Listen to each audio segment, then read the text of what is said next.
大家好，我是刘。今天最起码有个5、6个人给我打电话，我都忘了几个了，因为我在那个干活的时候，一会儿一个电话，一会儿一个电话，都聊的时间不长吧，都跟我说想要去巴基斯坦。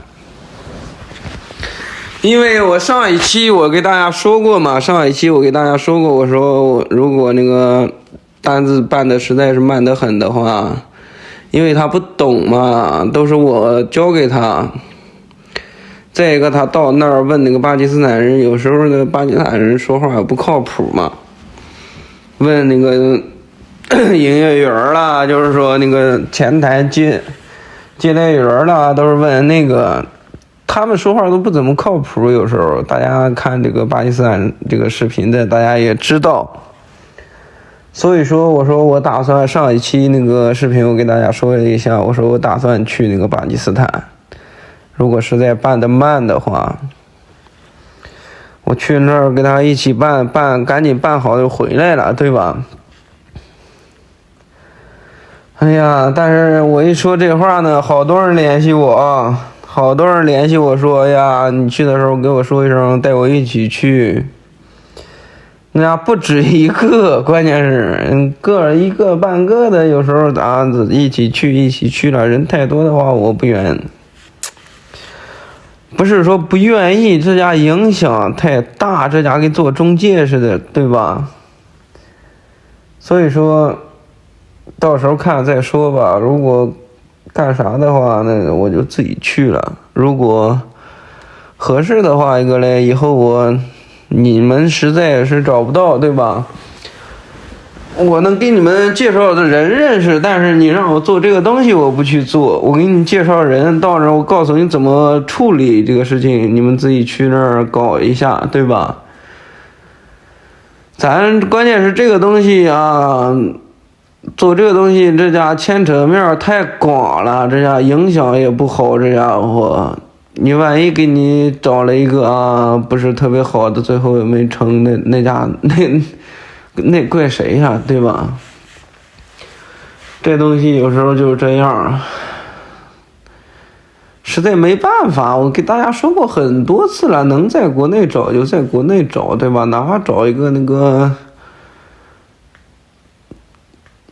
二婚的，对吧？带孩子的，那带个小姑娘，那也无所谓，对吧？哎，有时候你出去找这家，真的，我现在找了，我以前我也不是说知道的这么多，对吧？也没想这么远。但是你找了以后，我现在有时候也是。不是说后悔啊，也是心里有时候也想，那时候怎么就头脑发热了？我是这个意思。你找国外媳妇儿，有时候咱就拿一个最简单的事儿来说吧，你比如说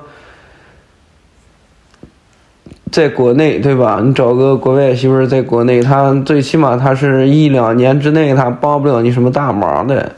只能说以后在咱们国内待时间长得很了，什么也懂了，对吧？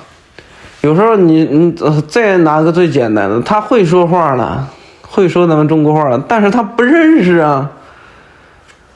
你有的人家那个大学的，那肯定，那在国内或者留过学的那种，人家在国内在咱们中国找了一个老公。那人家都认识，对吧？你一般出去找的那个，一般他们都是会说，但是他们不认识中国字儿，真的。简单的可能认识1、2个，但是多了他肯定不如中国本地的，对吧？不如咱们中国女的。所以说这以后这也是一个麻烦事儿。有时候我给大家说，那个大家是这2年确实。国内挺难搞的，有时候你搞到了以后，你弄不好这家还要离。你看看这2年的离婚率，你就知道了。国家都因为这个事儿都颁发了一个那个政策嘛，那不是吧？1个月之后才可以离，你回去有一个月的冷静期嘛，那不是。你去民政局你也离不了，你还要再等1个月，对吧？都颁发这政策了，为什么大家也明白，对吧？因为这2年咱们国内离婚率确实是太高了。村里边还好一点，有时候没有，村里边反正是也不少，但是没有，我发现没有市里边那种多。城市里边那家离婚的是多。还有一个原因是什么呢？以前很多人家也是说难听点也是凑合着过，这2年弄的这个口罩原因嘛，对吧？有时候都在家里边歇着，天天坐着班儿。你坐1天2天的，那家有个激情期，对吧？你这时间长了，在家里一困个2、3个月了，大门不出二门不迈的，早晚有矛盾，对吧？过这2年可能还也会好很多，都该去上班，晚上回来了，那聊一会儿都就睡了，对吧？不是跟那时候那家1天24小时都在家里睡觉，都睡的都跑偏了，是吧？过这2年，我感觉这个离婚率也会，就现在这个事儿也过去了，以后会好很多。